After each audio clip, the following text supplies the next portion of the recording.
Fans of biological criticism have a luxurious source in the works of Hans Christian Andersen. कहते जो Hans है biological criticism, जो biographical criticize कर रहे हैं, लग्जरियस सोर्स है उनके पास, कहते works of Hans Christian Andersen, like Lewis Carroll and to a lesser extent Kenneth Grahame. Andersen was near pathologically uncomfortable in the company of adults. कहते जैसे कि ल्यूइस कैरोल और केनेथ ग्रेहम जो हैं, जैसे उनको अडल्ट्स की कंपनी पसंद नहीं होती थी, वैसे ही एंडरसन को भी क्या है, अनकंफर्टेबल फील करते थे कंपनी ऑफ अडल्ट्स में. Of course all three had to work and interact with adults. कहते ऑल दो, जबकि सभी क्या करते थे, अडल्ट्स के साथ काम भी करते थे और उनके साथ उनका इंटरेक्शन भी होता था डेली बेसिस पे लाइफ में, but all three really related well to children. लेकिन ज्यादातर वो क्या करते थे, बच्चों के साथ ज्यादा रिलेट रहते थे. And their simpler worlds, Andersen for a time ran a puppet theatre and was incredibly popular with children. कहते एंडरसन एक टाइम पे एक पपेट थिएटर चलाते थे जो इंक्रीजिबली पॉपुलर था बच्चों को लेकर. And of course he wrote an impressive body of fairy tales. और साथ में उन्होंने क्या लिखा, impressive body of fairy tales लिखी, which have been produced in thousands of editions since the 19th century. जिन्होंने बहुत सारे एडिशन प्रोड्यूस किए since the 19th century से. Most everyone has read or at least knows the titles of many of Anderson's works. कहते या तो ज्यादातर लोगों ने उनके जो वर्क था उसको पढ़ा है या फिर उनके बारे में सुना, उनके टाइटल्स के बारे में जो एंडरसन ने काम किया था. The ugly duckling, the emperor's new clothes, ये क्या है, उन्होंने जो रीडिंग, जो भी उन्होंने बुक्स वगैरह लिखी थी बच्चों के बारे में, उनके टाइटल्स है the emperor's new clothes, ugly duckling, the nightingale, the little mermaid, the match girl and many others. Though as with most folk and fairy tales, कहते जो ज्यादातर फोक और फेरी टेल्स थी, दे स्ट्राइक अडल्ट रीडर्स. कहते वो strike adult readers को भी read करने के लिए बाध्य कर देते थे, much differently than they do young first time readers. कहते जैसे यंग रीडर थे उनको पढ़ते थे, वैसे ही अडल्ट्स भी पढ़ते थे. Charming tales of ducks who feel awkward. कहते जो चार्मिंग टेल्स ऑफ डक्स थी, कहते उसमें क्या, हु फील ऑकवर्ड. कहते वो ऑकवर्ड फील करते थे, क्यों, because they don't fit in, क्योंकि वो फिट नहीं होती थी वहां पे. Only to exalt in the discovery that, कहते जो ये डिस्कवरी इसमें क्या बताया, दे आर मेजेस्टिक स्वेंस, वो मेजेस्टिक स्वेंस होती थी. Gives child reader clearly identifiable messages. कहते जो चाइल्ड रीडर को क्लियरली आइडेंटिफाइबल मैसेज प्रोवाइड करती थी, क्या कहती थी, don't tease people because they are different. कहते जो लोग डिफरेंट है, एक नॉर्मल लोग जो होते हैं सेम होते हैं, अगर कोई भी डिफरेंट है, कोई भी एबनॉर्मल है, डोंट टीज पीपल, उन लोगों को टीज मत कीजिए. Don't freight about your being different, because someday you will discover what special gifts you have. कहते डोंट फ्रेट, कोई डरना नहीं है अगर हम दूसरों से डिफरेंट हैं, क्योंकि कुछ ना कुछ स्पेशल गिफ्ट्स हमारे लिए भी नेचर ने बनाए हुए होंगे. A closer, deeper look at many of Anderson's tales, including The Ugly Duckling, which is not on our reading list, reveals a darker, harder, more painful thread. कहते जो हमारे रीडिंग लिस्ट में नहीं है, कहते वो एक डार्कर और हार्ड, मोर पेनफुल थ्रेड, मीन्स कि वो एक ऐसी साइड भी बताती है, वो ज्यादा क्या है, पेनफुल है. पीपल आर ऑफन क्रूअल, क्योंकि लोग क्या होते हैं, आमतौर पर क्रूअल होते हैं और अनफीलिंग होते हैं, दूसरों के फीलिंग्स को ध्यान में नहीं रखते हैं. लव इज टॉर्चरस, और जब लोग दूसरों की फीलिंग्स को ध्यान में नहीं रखते और क्रूअल होते हैं, तो लव क्या हो जाता है, टॉर्चर टाइप हो जाता है. In general the things of the material world को suffering, there is often a happy ending but it's not conventionally happy. कहते हैं लास्ट में तो एक हैप्पी एंडिंग होती है, बट ये कन्वेंशनली पहले से हैप्पी नहीं रही होगी. Characters are rewarded, but only after they manage, often through death, to transcend the rigors of the mortal world. So, our first answer is and interact with adults, and interact with adults. इस line में यहाँ देखिए, all three had to work. To के बाद verb की first form, to work. Work के बाद क्या है, एंड के साथ सेम सेंटेंस से ऐड करेंगे. तो जब यहाँ पे टू के बाद वर्ब की फर्स्ट फॉर्म है, तो यहाँ पर भी क्या आएगा, वर्ब की फर्स्ट फॉर्म. तो इसीलिए यहाँ पे क्या आ गया, interact. Interact with adults. Really, ly के बाद ly बाद में भी आ सकता है और पहले भी आ सकता है, जैसे really related भी हो सकता है, related really well भी हो सकता है. Clear?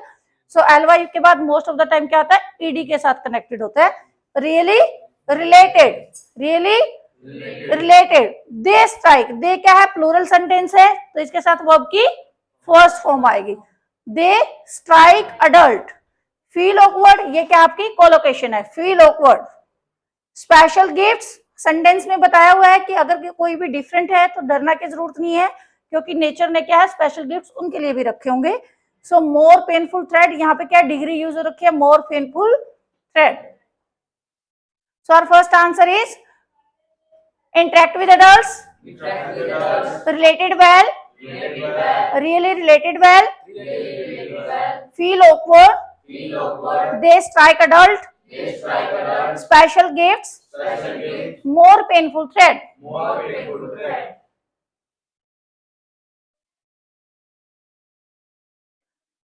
Both farms were by far the largest. ये क्या है जो आपका टॉपिक है, ये फार्म्स के बारे में. दो फार्म्स है जो दोनों ही अपने अपने डिस्ट्रिक्ट में है. क्लियर? अलग अलग लोकेशंस पे हैं, बट दोनों ही क्या है टेक्नोलॉजिकली एडवांस्ड है, हर तरीके से अच्छे हैं. दोनों में ये बताया हुआ है कि उनके जो मतलब जैसे काउस है वो कैसे वहां पे रहते हैं, कैसे प्रोडक्शन बढ़ाते हैं, दोनों के एडवांस टेक्नोलॉजी के बारे में बताया गया है.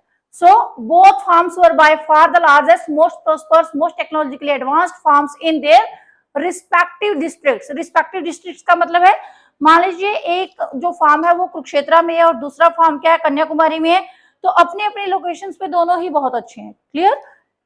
In particular, each was centered around a magnificent state of art, the barn for sheltering and milking cows. कहते दोनों ही जगह, इन पर्टिकुलर ईच वॉज मीन्स कि दोनों ही फार्म हर एक क्या प्रोवाइड करता है, सेंटर्ड अराउंड, उसके आसपास क्या मैग्निफिसेंट स्टेट ऑफ आर्ट है. बार्न फॉर शेल्टरिंग, बार्न मीन्स की बंजर जमीन है वहां पे, शेल्टरिंग एंड मिल्किंग काउस के लिए. दो structures both neatly divided into भी क्या होता है आपकी कोलोकेशन होती है, neatly divided into opposite facing cows of cow stalls, opposite facing rose of cow stalls. कहते हैं दोनों ही नीटली डिवाइड किए हुए हैं, अपोजिट फेसिंग है जिसमें क्या है काउ स्टॉल्स की. Drop all other barns in their district. Both farms let their cows graze outdoors. दोनों ही फार्म्स में जो क्या है बहुत सारी जमीन छोड़ी हुई है जिसमें ग्रेज आउटडोर, जहां पे वो काउस क्या है आउटडोर ग्रेज कर सकते हैं. In lush pasture during the summer, produce their hay for harvesting in the late summer, for feeding the cows through the winter. Means कि जो वहां पे जो काउस है लश ग्रीन पेस्चर में जब वो चरते हैं वहां पे, तो क्या होता है जो भी वो अपना मल मूत्र कुछ भी जैसे वहां पे डिस्चार्ज करते हैं, तो क्या होता है जो लेट समर में जब वो हार्वेस्टिंग की जाती है, so feeding the cows through the winter, feed करवाया जाता है उस चारे से गायों को. And increase their production of summer fodder, और जो उनका जो समर फोडर का जो प्रोडक्शन है वो बढ़ाया जाता है. And winter hay by irrigating their fields, और विंटर में क्या करते हैं फील्ड्स को इरिगेट किया जाता है, उसमें फसलें लगाई जाती है और वहां पर भी प्रोडक्शन बढ़ के आता है. So our first answer is respective district, respective districts for sheltering and milking cows, cow graze outdoors, increased their production, divided into, clear? ये क्या आपकी डिवाइडेड इनटू कोलोकेशन है. According to research conducted by Cambridge University, flowers can find their own way to attract insects to help them pollinate. कहते Cambridge university की जो क्या है research है उसके अकॉर्डिंगली ये बताया गया जो फ्लावर्स है वो अपने तरीके से ही अट्रैक्ट कर लेते हैं इंसेक्ट्स को पॉलिनेशन के लिए. Flowers will release an irresistible smell. Flowers क्या करते हैं इरेसिस्टिबल स्मेल को रिलीज करते हैं. एन के बाद हमेशा वोल से स्टार्ट होने वाला वर्ड ही आएगा, AEIOU जहां पे होगा उसके अकॉर्डिंगली आएगा. Beverley Glover from the University of Cambridge and her colleagues. कहते जो ब्रेवली ग्लोवर है जो यूनिवर्सिटी ऑफ कैम्ब्रिज से और उनके जो कॉलीग्स है डिड एन एक्सपेरिमेंट, उन्होंने एक एक्सपेरिमेंट किया in which they use fake flowers to attract bees and insects, जहां पे उन्होंने बीज और इंसेक्ट्स को अट्रैक्ट करने के लिए फेक फ्लावर्स को यूज किया, आर्टिफिशियल फ्लावर्स यूज किए.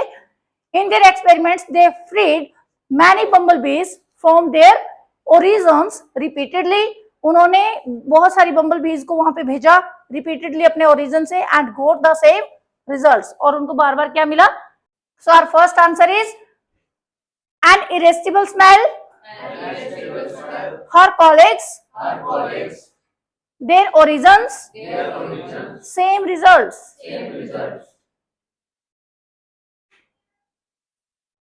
Egg-eating snakes are a small group of snakes whose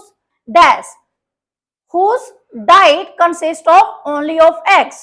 जो egg eating snakes है मीन्स कि जो नेम से ही दिया हुआ है egg eating snakes, जो egg eating snakes है उनकी डाइट क्या है? सिर्फ वो eggs खाते हैं. Clear?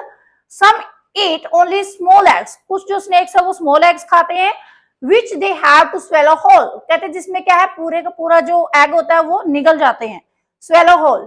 As the snake has no teeth, क्योंकि जैसा हम जानते हैं snake के कोई teeth नहीं होते हैं. Instead some other snakes eat bigger eggs. और कुछ जो snakes है वो bigger eggs खाते हैं but it requires special treatment. लेकिन उसके लिए क्या होता है? special treatment की जरूरत होती है. These snakes have spines that stick out. कहते हैं इन snakes की क्या होती है? spines होती है जो stick out हो जाती है from the backbone. The spines crack the egg. Spine क्या करती है? crack करती है egg को open as it passes through the throat. So first, whose diet consists swallow whole, special treatment, the spines crack, the egg open.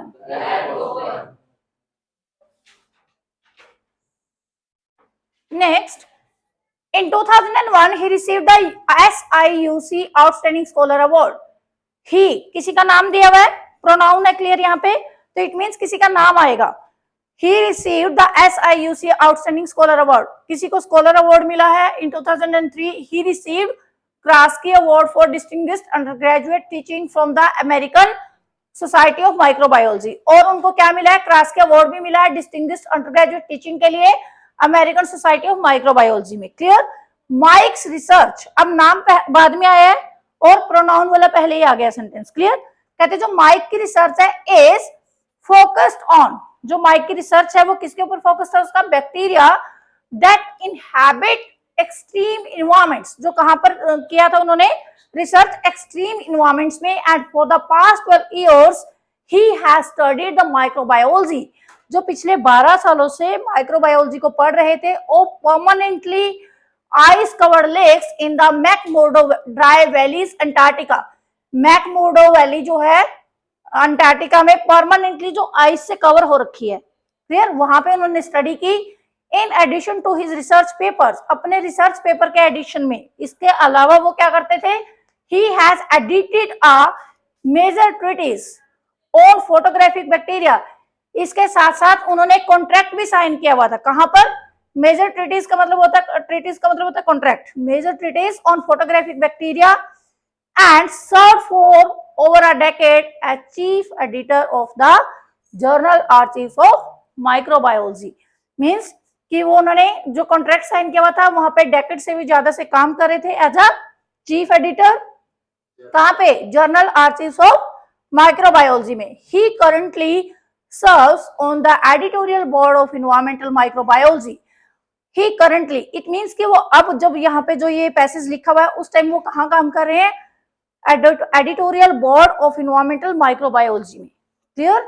Mics non scientific interest, ये तो scientific interest है कि वो कहाँ कहाँ काम कर रहे हैं.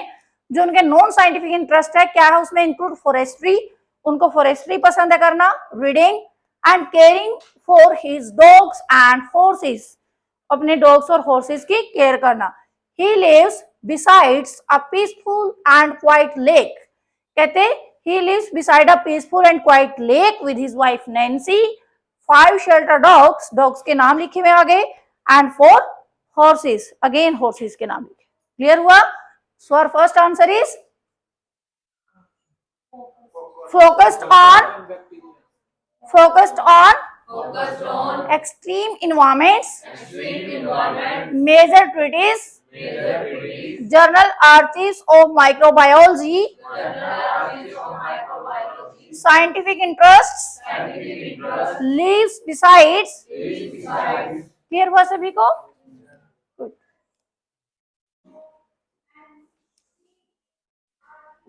आप क्या कर